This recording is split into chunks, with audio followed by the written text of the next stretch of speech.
এইটো নতুন হয় ইয়াত উপস্থিত থকা পৰিচালনা সমিতিৰ সভাপতি মহোদয় আৰু উপস্থিত সদস্যসকল অভিভাৱকসকল সভাৰ মাতৃগোটৰ সভানেত্ৰীকে প্ৰমুখ কৰি সদস্যসকল আৰু আমাৰ বিদ্যালয়ৰ শিক্ষকসকল আৰু মোৰ মৰমৰ ছাত্ৰ ছাত্ৰীসকল সকলোকে সুপ্ৰভাত জনাইছো। আপোনালোকে ইতিমধ্যে সন্মানীয় বিদ্যালয়ৰ সভাপতি মহোদয়, প্ৰধান শিক্ষয়িত্ৰী মহোদয়া, সন্মানীয় মহোদয়ক প্ৰমুখ কৰি শিক্ষক শিক্ষয়িত্ৰীবৃন্দ, অভিভাৱক অভিভাৱিকাসকল, আজি মোক এই কাৰ্যসূচীত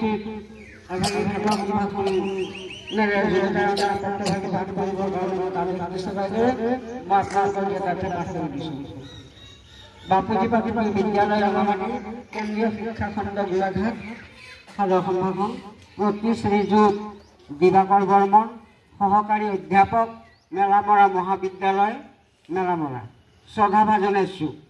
জয় জয়তে বাপুজী প্ৰাথমিক বিদ্যালয়ৰ সমূহ শিক্ষক শিক্ষয়িত্ৰী, ছাত্ৰ ছাত্ৰী আৰু বিদ্যালয় পৰিচালনা সমিতিৰ তৰফৰ পৰা আপোনালৈ সশ্ৰদ্ধ প্ৰণাম ও অভিনন্দন জ্ঞাপন কৰিছোঁ।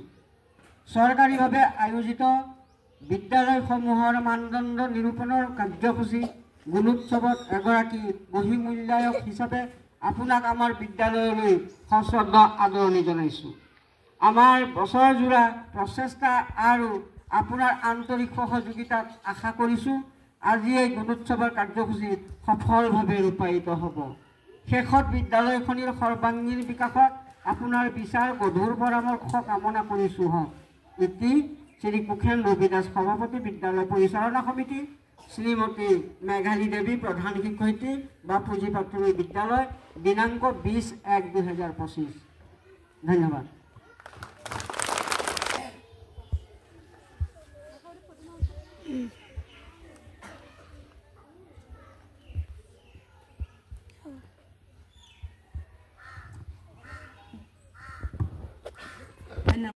জানুৱাৰী মাহৰ 20 তাৰিখ। আজিৰ দিনটো আখৰ হৈছে দন্তীয়া খ। দন্তীয়া খ লগাই এটা ফল হৈছে হুমথিৰা। দন্তীয়া খ লগাই এখন ঠাই হৈছে সৰ্থেবাৰী। দন্তীয়া খ লগাই এখন নদী হৈছে সোৱণশিৰি। দন্তীয়া খ লগাই এবিধ প্ৰাণী হৈছে সাপ। ধন্যবাদ।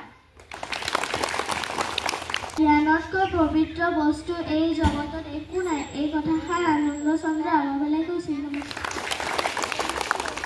71 চনত আমাৰ বিদ্যালয়খন এটি সুন্দৰ প্ৰাকৃতিক পৰিৱেশৰ মাজত অৱস্থিত। বিদ্যালয়খনত আমাৰ শ্ৰদ্ধাৰ 7 গৰাকী ছাৰ বাইদেউ আছে। বিদ্যালয়খনৰ মুঠ 6টা শ্ৰেণী কোঠা আৰু 193 জন ছাত্ৰ ছাত্ৰী আছে। ধন্যবাদ। নমস্কাৰ, মোৰ নাম শ্ৰী জিন্তু মুৰা। মই আজি যদি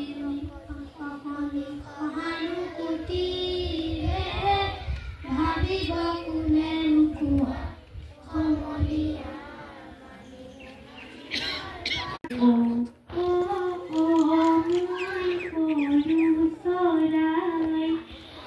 চৰাই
উপাধ্যক্ষ মহোদয়া,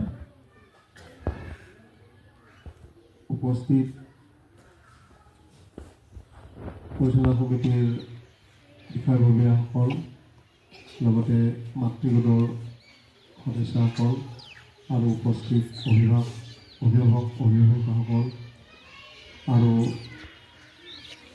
স্কুলৰ শিক্ষক শিক্ষয়িত্ৰীসকল লোকে প্ৰমুখ্য কৰি মোৰ মৰমৰ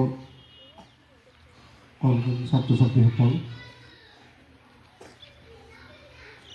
তোমালোকৰ উদ্দেশ্যে আজি যি বহি মূল্যায়ন কৰা হ'ব, যে মই তোমালোকে এটা কথা মনত ৰাখিবা যে গুণোৎসৱ হৈ আছে, হয়নে নহয়? তোমালোকে আগতেও কৈছা যে প্ৰাথমিক প্ৰথমমান শ্ৰেণী বা দ্বিতীয় শ্ৰেণী আছে, হয়তো তেওঁলোকে প্ৰথমমানখিনি পোৱা নাই, প্ৰথম পাইছে, কিন্তু যিখিনিয়ে পঞ্চমমান বা চতুৰ্থমানত পঢ়ি আছে তোমালোকে পাই আছা। এই গুণোৎসৱটো কিয় কৰা হয় তোমালোকে জানানে? গুণোৎসৱটো শিক্ষাৰ মানদণ্ড, অৰ্থাৎ কি এই মাইনাজনী এইপিনে সেইপিনে চাই আছে, হয় নে মাইনা? এতিয়া কথা হ'ল কি,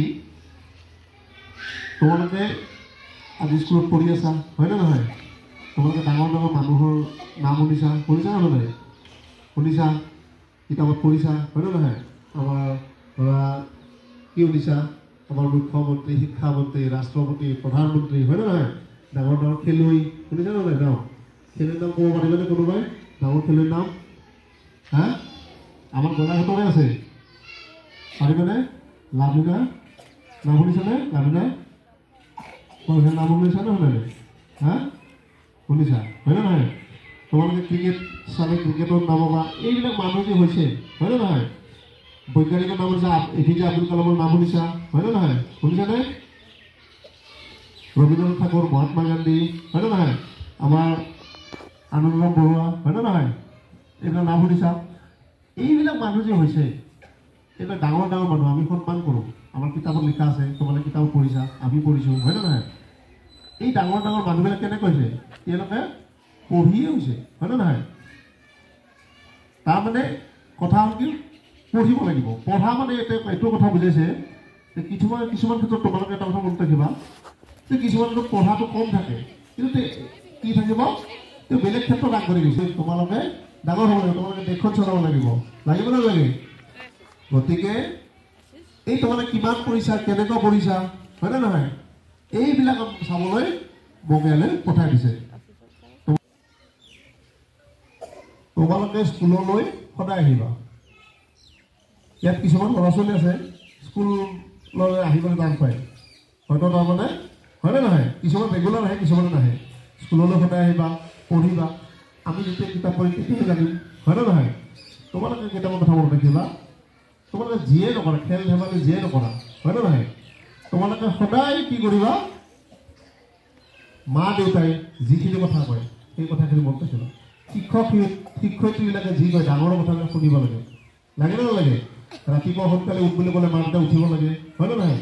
চাফ চিকুণ হ'ব লাগে, নিজৰ স্বাস্থ্যটো ভালে ৰাখিব লাগে, লাগে নে নালাগে?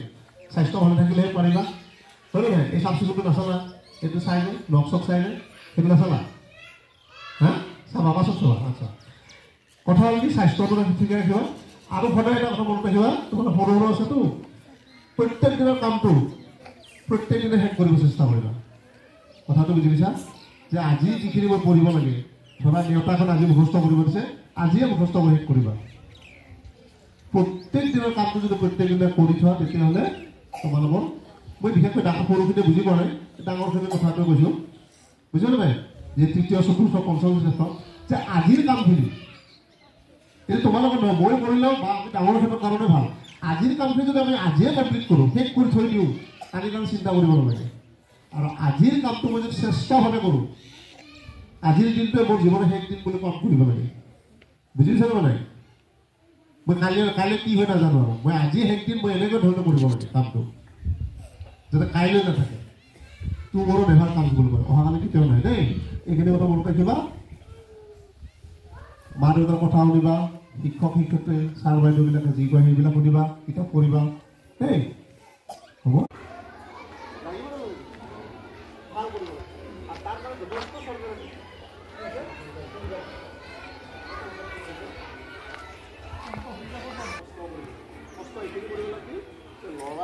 এইখিনি আমি কি কৰিব লাগিব তেওঁলোক উঠাই পেলাই আমি স্কুলত পঠাব লাগিব তেওঁলোকে ভাল গুণ মানে ভাল গুণ মানে কি ভাল গুণ পোৱা নাই অন্তত মাক দেউতাকৰ কথা শুনাটো হ'ব লাগে হয়নে নহয়